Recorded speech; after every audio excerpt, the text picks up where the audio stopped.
नागरिकता कानून, राहुल और ममता बनर्जी से चर्चा को तैयार। लखनऊ में मशहूर शायर मुनव्वर राणा की बेटियों समेत 135 लोगों के खिलाफ एफआईआर, नागरिकता कानून के विरोध पर दर्ज हुआ केस। दिल्ली के शाहीन बाग में नागरिकता कानून के खिलाफ विरोध जारी, आज शाम उपराज्यपाल अनिल बैजल से मिलेंगे प्रदर्शनकारी। फिल्म अभिनेत्री सोनी राजदान का विवादित बयान, ट्वीट कर कहा अफजल गुरु की फांसी की दोबारा होनी चाहिए जांच।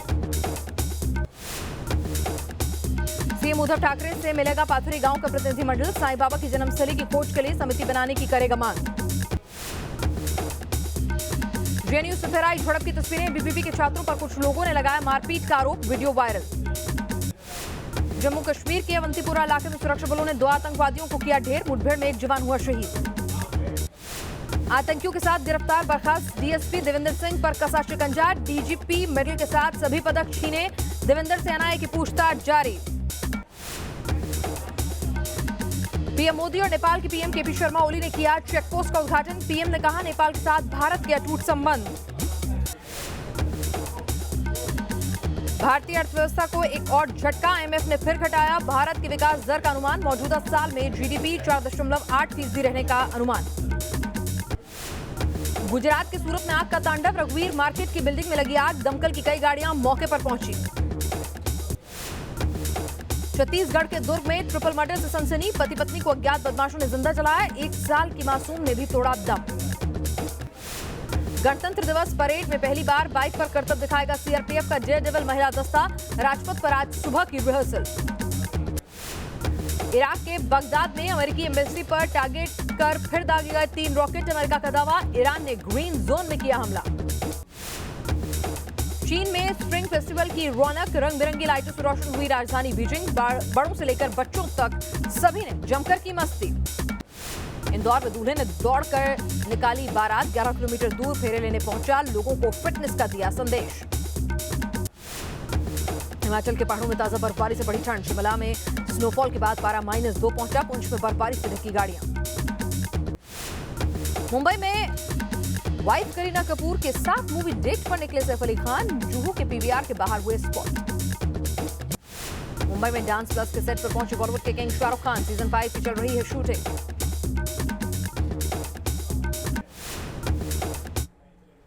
इस वक्त की बड़ी खबर आ रही है जम्मू कश्मीर के अवंतीपुरा से, जहां सुरक्षा बलों ने मुठभेड़ में 2 आतंकियों को मार गिराया है। आपको बता दें सुबह से एनकाउंटर जारी था, आतंकियों से मुठभेड़ में एक सुरक्षाकर्मी भी शहीद हुआ है। सुरक्षा बलों और आतंकियों के बीच मुठभेड़ बताया जा रहा है अब भी जारी है, 2 आतंकियों को मार गिराया गया है।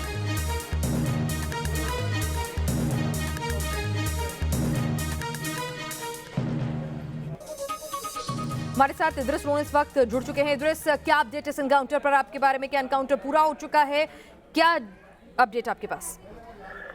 जी बिल्कुल, अभी भी सिक्योरिटी फोर्सेस का सर्च ऑपरेशन जो है वो इलाके में चल रहा है। हालांकि फायरिंग रुक चुकी है, 2 मिलिटेंट बॉडीज जो है रिकवर कर ली गई है। उनकी पहचान अभी करना बाकी है, पर अनऑफिशियली कहा जा रहा है कि हिजबुल मुजाहिदीन का एक लोकल मिलिटेंट रईस जो है इसमें मारा गया है। वहीं दूसरी ओर जम्मू कश्मीर पुलिस का एक जवान जो है वो इसमें शहीद हो गया है और एक आर्मी जवान क्रिटिकल बताया जा रहा है।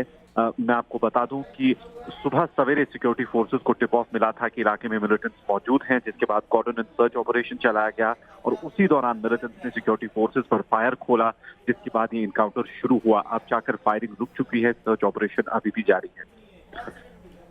जी, इस तमाम अपडेट के लिए आपका शुक्रिया। तो 2 आतंकियों को ढेर कर दिया गया है, आतंकियों की तलाश अभी भी जारी है, सर्च ऑपरेशन अभी भी जारी है, इलाके को कॉर्डन ऑफ किया गया है और एक सुरक्षा कर्मी जो है इसमें शहीद हो गया है। और अब बात सीए को लेकर हो रहे प्रोटेस्ट की करते हैं। नागरिकता कानून को लेकर जगह जगह प्रदर्शन हो रहे हैं, इसके विरोध में भी और समर्थन में भी। नागरिकता कानून को लेकर देश भर में प्रदर्शन का दौर लगातार जारी है। दिल्ली के शाहीन बाग समेत देश के तमाम शहरों में विरोध प्रदर्शन चल रहे हैं। दिल्ली के अलावा लखनऊ, बेंगलुरु, पटना, आसनसोल और इंदौर में भी प्रदर्शन हुआ और लोग एक सुर में नागरिकता कानून को वापस लेने की मांग कर रहे हैं। नागरिकता कानून के खिलाफ दिल्ली में पिछले 38 दिनों से प्रदर्शन चल रहा है। आप देख सकते हैं कि किस तरह से शाहीन बाग में लोग जो है पिछले 38 दिनों से बैठे हुए हैं। एक रोड जो है वो पूरी की पूरी ब्लॉक कर दी गई है। कालिंदी कुंज से साउथ दिल्ली की तरफ जाने वाली, नोएडा की तरफ से कालिंदी कुंज होते हुए साउथ दिल्ली की तरफ जाने वाली रोड जो है ब्लॉक है, जिसकी वजह से ट्रैफिक जो है वो काफ़ी अस्त व्यस्त हो गया है। घंटों दिल्ली के डीएनडी फ्लाईओवर पर और बारापुला पर जाम लगता है। इस मामले को हाईकोर्ट तक भी पहुंचाया गया। हाईकोर्ट का दरवाजा खटखटाया है। उन्होंने भी कहा कि आप इस सड़क को खाली कीजिए, ये सही नहीं है, उचित नहीं है। लेकिन उसके बावजूद भी शाहीन बाग के प्रोटेस्टर्स जो है रुकने का नाम नहीं ले रहे हैं। लेकिन इस बीच शाहीन बाग का जो पूरा प्रोटेस्ट है वो सियासत का अखाड़ा जरूर बन गया है। वहां पर मणिशंकर अय्यर पहुंचते हैं, वहां पर दिग्विजय सिंह पहुंचे हैं, तो कहीं ना कहीं विपक्ष को मौका मिल रहा है यहाँ पर एक राजनीतिक रंग जो है इस पूरे प्रोटेस्ट में ले लिया है। बीजेपी कह रही है कि यहाँ पर प्रोटेस्ट जो है वो बाकायदा पैसे देकर ऑर्गेनाइज किया जा रहा है। इस पर भी पलटवार हो रहे हैं। शाहीन बाग के लोगों ने भी इस पर जवाब दिए हैं। तो हर तरह की बातें इस प्रोटेस्ट को लेकर की जा रही हैं। नागरिकता संशोधन कानून का विरोध पूरे देश में हो रहा है। शाहीन बाग की तर्ज पर अहमदाबाद में भी पिछले 10 दिनों से लोग धरने पर बैठे हैं। प्रदर्शनकारियों से बात की न्यूज नेशन संवाददाता पूरब पटेल।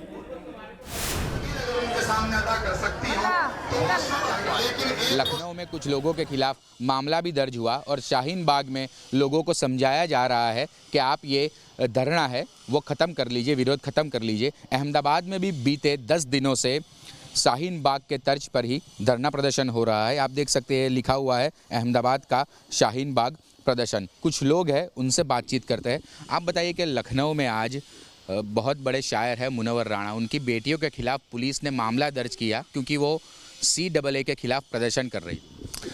ये तो हमने भी सुना जो है ये तो तानाशाही है सरकार की। जो देखा जाए तो हमारा संविधान हमें इजाज़त देता है, आर्टिकल 9 ने हमें ये अथॉरिटी दी है कि हम हमारा विरोध दर्ज करा सकते हैं। आप बताइए कि आपके हाथ में प्रधानमंत्री का कार्टून है और नो NRC लिखा है, क्या चाहते हैं आप? हम सिर्फ यही चाहते हैं कि जो कानून मोदी जी अमित शाह बना रहे हैं ये हम नहीं चलाएंगे, क्योंकि इसमें उन्होंने साफ साफ कहा है कि सभी धर्म के लोग आते, सिर्फ मुसलमान के। बिल्कुल, इन लोगों का साफ कहना है कि ये कानून जो है वो काला कानून है और जब तक शाहीन बाग का धरना जारी है तब तक इनका ये धरना जारी रहेगा। अहमदाबाद से हेतल खत्री के साथ पूराव पटेल, न्यूज़ नेशन। आज लखनऊ में अमित शाह ने नागरिकता कानून को लेकर रैली की। इस रैली में अमित शाह ने सीधे विपक्ष को आड़े हाथों लिया। शाह ने साफ कहा कि किसी भी कीमत पर नागरिकता कानून वापस नहीं होगा।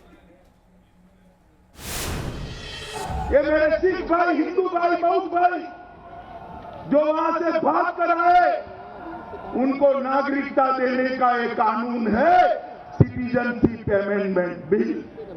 और मैं आज लखनऊ की भूमि से डंके की चोट पर कहने आया हूं, जिसको विरोध करना है वो कर दे, सिटीजनशिप अमेंडमेंट बिल वापिस नहीं होने वाला। ये राहुल बाबा एंड कंपनी, ममता, अखिलेश जी, बहन मायावती, कम्युनिस्ट, सारी की सारी ब्रिगेड CA के खिलाफ काऊ काऊ काऊ काऊ काऊ काऊ कर रही है। मैं पायलट किया है। मैं आज आप सबके सामने कहने आया हूं, ममता दीदी, राहुल बाबा, अखिलेश जी, जिसमें भी हिम्मत है चर्चा करने के लिए सार्वजनिक मंच ढूंढ लो। हमारा स्वतंत्र देव आपके सामने चर्चा करने के लिए तैयार खड़ा है। सिटीजनशिप अमेंडमेंट बिल की कोई भी धारा, मुसलमान छोड़ दीजिए, अल्पसंख्यक छोड़ दीजिए, किसी भी व्यक्ति की नागरिकता अगर ले सकती है तो वो आप मुझे दिखा दीजिए। मित्रों, देश में भ्रम फैलाया जा रहा है, दंगे कराए जा रहे हैं, आगजनी फैलाई जा रही है। ये धरना प्रदर्शन, ये विरोध, ये भ्रांति का परिणाम जो कांग्रेस पार्टी, सपा, बसपा और तृणमूल कांग्रेस फैला रहे। ये बिल के अंदर कहीं पर भी कोई जगह भी थी किसी की नागरिकता छीनने का कोई प्रावधान नहीं है। ये बिल के अंदर नागरिकता देने का प्रावधान। सवाल धरना प्रदर्शन को लेकर अमित शाह उठा रहे हैं कि जब नागरिकता छीनने का सवाल ही नहीं उठता है तो नागरिकता देने की बात है, तो फिर इस पर सवाल क्यों उठाए जा रहे हैं। लेकिन इस सब के बीच विरोध प्रदर्शन का दौर जारी है और उस सब में जब मुनव्वर राना की बेटियों सहित 135 लोगों पर एफआईआर दर्ज कर ली गई जो प्रदर्शन कर रहे थे, पुलिस ने कहा कि धारा 144 लागू थी, इसीलिए उसका उल्लंघन करने पर एफआईआर दर्ज हुई है। लेकिन सियासत गर्मा जरूर गई।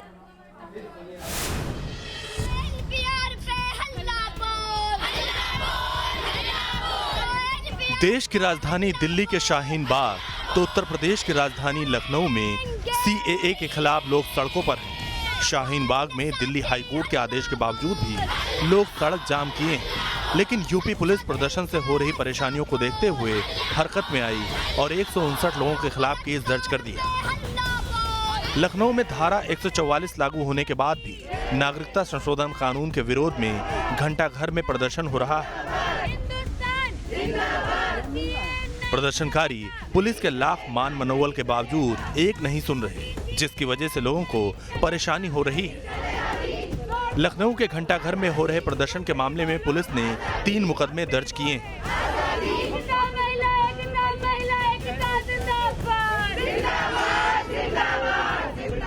पुलिस ने मशहूर शायर मुनव्वर राना की दोनों बेटियों के खिलाफ मुकदमा दर्ज किया है। दोनों बेटियां सुमैया राना, फौजिया राना और 12 अज्ञात महिलाओं के खिलाफ कई धाराओं में केस दर्ज किया गया। हम आंदोलन कर रहे थे, हमें मालूम है कि हम लोगों को इन सारी चीज़ों का सामना करना पड़ेगा, उसका कोई मसला नहीं है। लेकिन अफसोस इस बात का होता है, जिस सरकार का नारा रहा हो बेटी बचाओ बेटी पढ़ाओ, वो गवर्नमेंट इस तरीके से हम लोगों के खिलाफ झूठे मुकदमे डालती है, तो अफसोस होता है। मैं हुकूमत को ये आगाह करना चाहता हूँ कि जो नफरत की सियासत से इस मुल्क पे हुकूमत करना चाहते हैं, उनकी उम्र ज्यादा नहीं है, ये बात वो समझ लें। प्रदर्शन को समर्थन भी मिल रहा है। दिल्ली के शाहीन बाग में भी नेताओं का जमावड़ा लग रहा है, तो लखनऊ के घंटाघर में नेताओं के बेटी बेटियों का सीएए के खिलाफ समाजवादी पार्टी भी झंडा बरदार है। यूपी के पूर्व मुख्यमंत्री अखिलेश यादव की बेटी टीना यादव भी प्रदर्शनकारियों के समर्थन में घंटाघर पहुंची। टीना की फोटो वायरल हो रही है, जबकि खुद पीएम मोदी और गृह मंत्री अमित शाह बार बार देश के लोगों को ये समझा रहे हैं कि सीएए नागरिकता देने का कानून है। ये बिल के अंदर कहीं पर भी कोई जगह भी किसी की नागरिकता छीनने का कोई प्रावधान नहीं है। ये बिल के अंदर नागरिकता देने का प्रावधान। मुनव्वर राना सरकार पर भले ही गुस्सा हो, वो भले ही सरकार को कोस रहे हों, लेकिन इन प्रदर्शनों से लोग परेशान हैं। चाहे शाहीन बाग में सड़क पर प्रदर्शनकारियों का कब्जा हो या फिर लखनऊ के घंटाघर पर महिलाओं का सीएए के खिलाफ हल्ला बोल, परेशान आम नागरिक ही हो रहे हैं। लखनऊ से रतीश त्रिवेदी के साथ टीम न्यूज़ नेशन। इस बीच अरविंद केजरीवाल अभी तक नामांकन दाखिल नहीं कर पाए हैं। बताया जा रहा है कि केजरीवाल का नंबर जो है टोकन नंबर 45 है और उनका नंबर जो है शाम को 6 बजे तक आएगा नामांकन दाखिल करने का, क्योंकि नामांकन दाखिल करने में कागज जो चेक होते हैं, पूरी लाइन है, लंबी भीड़ है। केजरीवाल ने बाकायदा ट्वीट कर इसकी जानकारी दी थी कि 3 बजे तक नामांकन दाखिल करने थे, लंबी लाइन लगी हुई है, टोकन दे दिए गए थे कि जो लोग 3 बजे तक पहुंच गए थे उन्हें टोकन दे दिए गए थे। और केजरीवाल जी को जो टोकन मिला वो 45 नंबर का था। उन्होंने ये जानकारी दी ट्वीट करके कि मेरा टोकन नंबर 45 है, यहाँ बहुत भीड़ है। और जो एक आकलन, एक अनुमान लगाया गया है, रफ आइडिया जो लगाया गया है, जो अंदर एसडीएम ऑफिस के अंदर जो लोग मौजूद हैं वो बता रहे हैं कि तमाम कागजी कार्रवाई पूरी होते हुए लगभग 6 बजे का वक्त जो है शायद हो सकता है, जब तक वो अपने तमाम पेपर्स जो हैं फाइल कर औपचारिक तौर पर नामांकन दाखिल कर पाए। इस बीच हमारे संवाददाता मोहित बख्शी इस वक्त जुड़ चुके हैं। मोहित, काफी भीड़ है लगता है दफ्तर में और इस वजह से काफी डिले चल रहा है। 3 बजे तक का वक्त था, लेकिन अब लगता नहीं कि क्योंकि टोकन नंबर बांट दिए गए हैं, लगता नहीं कि शाम 6 बजे तक केजरीवाल जी का नंबर आ पाएगा। देखिए, लग रहा है कि यहाँ पे शाम की चाय और रात का डिनर तक भी हो सकता है, क्योंकि स्थिति जो है वो ये है कि अभी 25 नंबर सुबह से चल रही है प्रक्रिया और 25 से 26 नंबर खिसक रहा है और इस बीच 45 नंबर उनका अपना है। और इसमें यानी कि 20 लोग अभी हैं, एक में कम से कम 15 से 20 मिनट का टाइम लग रहा है। तो कहीं ना कहीं रात जो है वो यहाँ पे भी हो सकती है कि और समय लग जाए। जी, तो केजरीवाल जी का नंबर हो सकता है कि शाम को देर तक आए, हो सकता है रात के डिनर टाइम तक आए। अभी आपने बताया 31वां नंबर चल रहा है मोहित। नहीं, 25 नंबर अभी क्या बताया जा रहा है कि 25 से 26 नंबर जो है वो आरओ के सामने है, उसके आगे बढ़ेगी। अभी स्थिति अभी यही है कि यहाँ पर 25 से 26 नंबर चल रहा है और 45 नंबर का जो टोकन है वो अरविंद केजरीवाल को अलॉट किया गया है। और जब तक तमाम जो बीच के नंबर हैं वो पूरे नहीं हो जाते तब तक अरविंद केजरीवाल की बारी नहीं आएगी। जब उनकी बारी आएगी तभी उनका जो नामांकन है वो नामांकन पत्र दाखिल होगा। इससे पहले हमने दिखाया था कि सौरभ भारद्वाज ये आरोप लगा चुके हैं कि बीच के लोग कुछ ऐसे हैं जो जबरदस्ती नॉमिनेशन करने का हक है सबका, लेकिन वो अपने पेपर्स पूरे नहीं है, प्रपोजर नहीं है, बावजूद उसके वहां अड़े बैठे हैं और कह रहे हैं कि जब तक हमारा फॉर्म नहीं भरा जाएगा तब तक किसी और का नंबर नहीं आएगा। ऐसे आरोप भी आम आदमी पार्टी लगा रही है, लेकिन फिलहाल स्थिति जो है वो यही है जो अभी आपको हमने बता दी कि 25 से 26 नंबर चल रहा है और 45वां नंबर अरविंद केजरीवाल का है। जी, तमाम अपडेट के लिए आपका शुक्रिया। आगे बढ़ते हैं। नई दिल्ली सीट से ताल ठोक रहे सीएम अरविंद केजरीवाल, उनके खिलाफ चुनाव लड़ रहे कांग्रेस और बीजेपी उम्मीदवार क्या कुछ कह रहे हैं अपनी दावेदारी को लेकर, क्योंकि आम आदमी पार्टी कह रही है कि आपने एक तरह से वॉकआउट दे दिया है केजरीवाल को, आपने अपने बड़े नाम, बड़े चेहरे, बड़े नेता तो उतारे ही नहीं। जेडीयू और आरजेडी, पहली बार ऐसा है कि दिल्ली में इस तरह के गठबंधन देखने को मिल रहे हैं। तो इन सारी पार्टियों का एक ही मकसद है कि किस तरह से केजरीवाल को हराया जाए, और मेरा एक ही मकसद है कि किस तरह से भ्रष्टाचार को हराया जाए और दिल्ली को आगे बढ़ाया जाए। वो लोग कह रहे हैं केजरीवाल को हराओ, मैं कह रहा हूँ स्कूलों को अच्छा करो, अस्पतालों को अच्छा करो, बिजली को अच्छा करो, और वो उनका सबका केवल एक ही मकसद है कि किस तरह से मिलकर केजरीवाल को हराया जाए। भारतीय जनता पार्टी सबसे लोकप्रिय प्रधानमंत्री आज तक के इतिहास में नरेंद्र मोदी जी हैं। सबसे बढ़िया राष्ट्रीय अध्यक्ष रहे जिन्होंने पार्टी को 13 करोड़ के मेंबर बनाए, माननीय अमित शाह जी, जिसके अभी अभी जेपी नड्डा जी अध्यक्ष बने हैं, जिसकी कई स्टेटों में सरकार है, वर्ल्ड में पॉपुलर पार्टी है।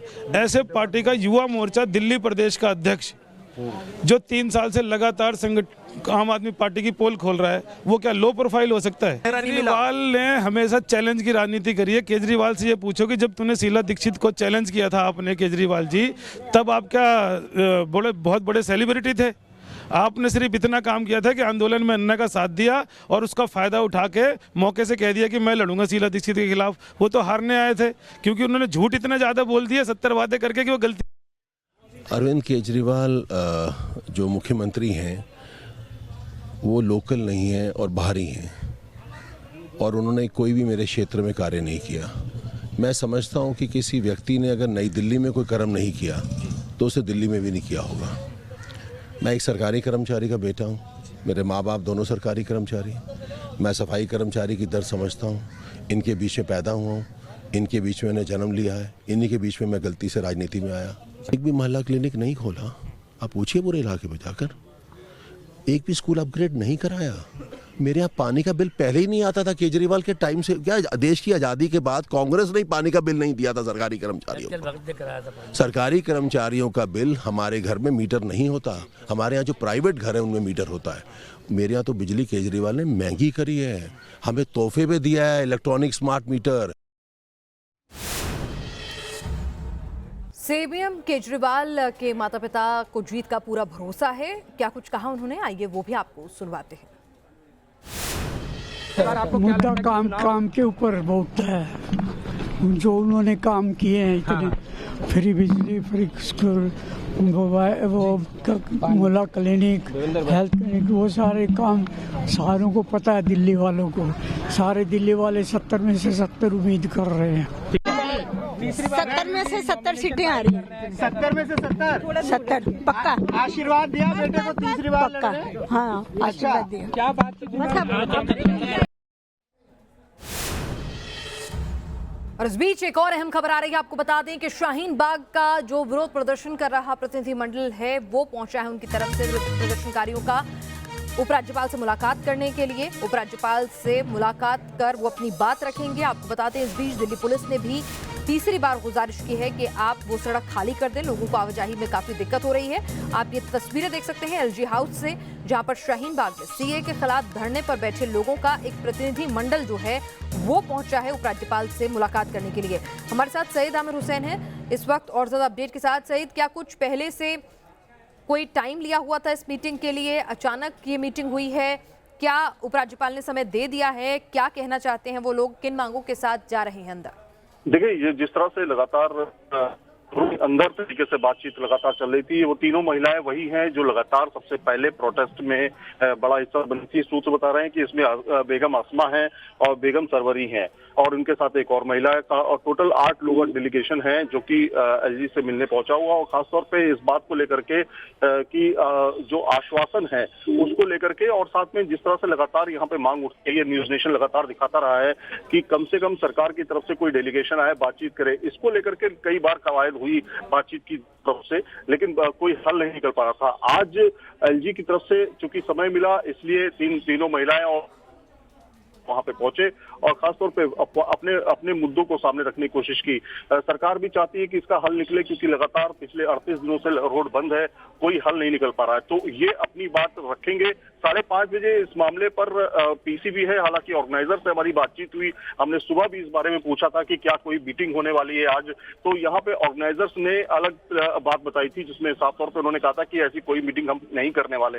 ये अचानक बैठक होती है, मीटिंग तय होती है और अचानक ही यह तीनों महिलाएं जो है वहां पहुंचती हैं। तो कुल मिलाकर के उसमें भी 2 खेमे बढ़ते हुए नजर आ रहे हैं। 5:30 बजे प्रेस कॉन्फ्रेंस होगी, उसके बाद क्लियर हो पाएगा कि चलिए कि ये विरोध प्रदर्शन क्या वापस लिया जाएगा अपील पर या फिर जारी रहेगा? क्या कुछ अंदर से मुलाकात के बाद निकल कर आता है? अपडेट देंगे। क्या विरोध प्रदर्शन करने वाले लोगों में भी 2 गुट बन गए हैं, एक जो प्रदर्शन को खत्म करना चाहता है और एक जो अपनी मांगों पर अड़े रहना चाहता है? गुजरात के सूरत में रघुवीर मार्केट में जबरदस्त आग लग गई। आग इतनी भीषण थी कि उस पर काबू पाने के लिए फायर ब्रिगेड की 40 गाड़ियों की मदद लेनी पड़ी। आग से किसी भी जनहानि की तो खबर नहीं है, लेकिन लाखों करोड़ों का सामान जलकर खाक हो गया है। आग मार्केट के बी विंग में भी फैल गई। मौके पर आला अधिकारी भी पहुंचे। आग के कारणों की जांच जो है वो जारी है। आप देख सकते हैं किस तरह से इस पूरी रघुवीर शॉपिंग कॉम्प्लेक्स में आग लग गई। गनीमत ये रही कि उस वक्त कोई भी इस बिल्डिंग में मौजूद नहीं था, जिसकी वजह से जनहानि यानी किसी भी शख्स को किसी भी तरह की कोई चोट नहीं आई है, लेकिन इंफ्रास्ट्रक्चर को, वहां रखे माल को खासा नुकसान हुआ है।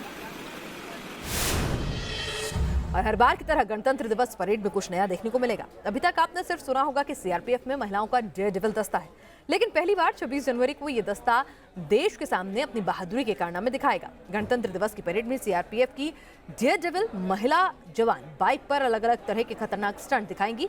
इससे पहले बीएसएफ की बाइकर डेयरडेविल टीम ने जो है अपने करतब दिखाए थे। राजपथ पर देश की इन बेटियों ने रिहर्सल की, जिसे देखकर लोग भी हैरान रह गए।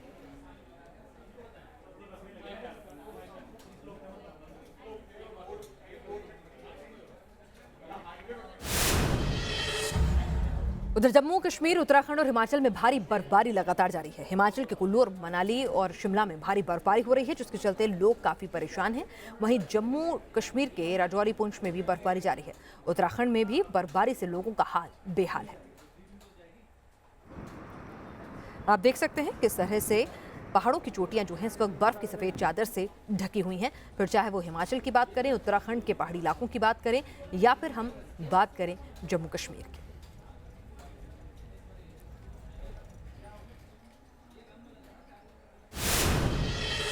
इस बुलेटिन में फिलहाल के लिए इतना ही। देश और दुनिया की तमाम अहम खबरों के लिए आप बने रहिए न्यूज़ नेशन के साथ।